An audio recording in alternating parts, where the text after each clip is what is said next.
Bonsoir à tous, bienvenue si vous nous rejoignez sur Public Sénat, édition spéciale ce soir, autour de l'hommage national à Samuel Paty. Nous reviendrons sur le choix des mots, le choix du lieu, le choix des symboles, avec dans un premier temps nos invités sénateurs et sénatrices qui pour certains étaient présents à la Sorbonne ce soir. Ils nous diront comment ils ont vécu ce moment. On va donner la parole à Marie-Noëlle Lienemann maintenant.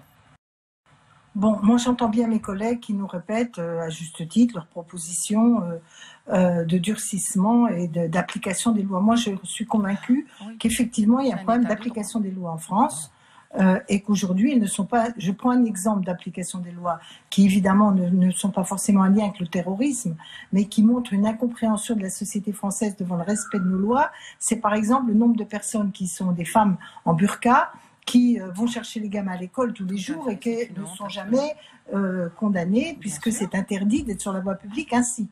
Donc on voit bien qu'il y a effectivement une application rigoureuse des lois qui doit être faite plutôt que de passer son temps à inventer des nouveaux dispositifs alors qu'on n'applique pas les premiers. Mais moi ce que j'ai trouvé, et d'ailleurs hélas le drame pousse à cela, ce que j'ai trouvé un peu nouveau, en tout cas plus clair dans l'affirmation du président de la République, sans doute d'ailleurs en écho à ce qu'attendent les Français, c'est la bataille culturelle républicaine. C'est redonner à l'école les capacités de faire revivre l'idéal républicain, connaître non seulement les lois, mais d'avoir cet esprit critique, cette spécialité de notre France des Lumières. C'est ça qu'il faut redonner à notre jeunesse. Or, beaucoup de nos jeunes ne sont plus animés, et d'ailleurs il ne faut pas non plus idéaliser le passé, hein. Il y a eu des tas de gens qui en 40 ou ailleurs dénoncent les autres dans n'importe quelle condition et l'humanisme passe par-dessus bord, mais en tout cas c'est la grande question, la résistance française à la perméabilité de ces idéologies, et là l'école publique doit avoir les moyens à la fois en protégeant les enseignants, à ce que la hiérarchie soutienne ces enseignants. Moi j'avais eu dans les débats, j'avais donné des exemples où, au nom de l'ordre et de la pacification générale, on fait des concessions inacceptables sur le fond, sur le fait que l'enseignement, bah oui, la Shoah, toute une série de choses, le droit à la caricature, c'est normal.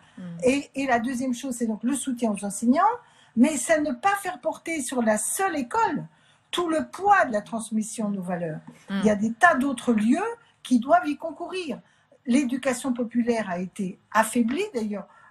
Il faut redonner les moyens à l'éducation. Les missions de l'école, c'est pas seulement transmettre les valeurs, c'est qu'il faut qu'il y ait et la promesse républicaine puisse s'y incarner. Donc il y a aussi besoin de moyens pour la réussite scolaire de tous ceux qui sont... Après, il y a la grande question de la mixité sociale. Mais en tout cas, j'ai entendu ce message sur la bataille culturelle, les moyens de l'école, la transmission des valeurs, l'idéal républicain. Moi, je pars du principe que, a priori, il faut que le président soit à la hauteur de ça. Donc nous, on doit concourir à exiger les moyens pour qu'on réussisse. Il nous reste assez peu de temps. Écoutez, moi, je pense que l'unité n'est pas l'unanimisme, parce que ce serait la négation même de ce qu'est notre République et la démocratie. On a des objectifs qui, je crois, unissent les Français, et il est légitime qu'on ait des débats sur la façon de les atteindre. Donc les moyens qu'on dégage, les priorités qu'on retient, et la manière dont mon collègue a raison, on les met réellement en œuvre. Moi, je crois qu'il y a, parce que je pense que la question de l'immigration mérite un débat en soi, mais dans cette affaire, l'essentiel, c'est quand même la protection, d'une part, de l'école, des enseignants devant leur mission, la capacité à la société française à les soutenir et aussi à transmettre les mêmes valeurs, et je prends plusieurs exemples. Il n'est pas normal que le contrôle sur Internet et si peu de moyens. J'ai vu qu'on on annonçait 100 postes pour le phénomène Pharos.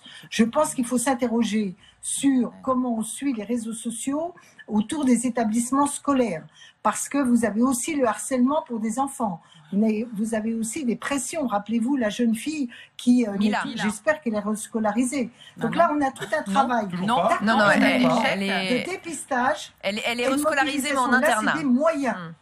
C'est des moyens essentiels qu'il faut dégager, au-delà des moyens qu'il faut donner à l'école et au cours enseignement.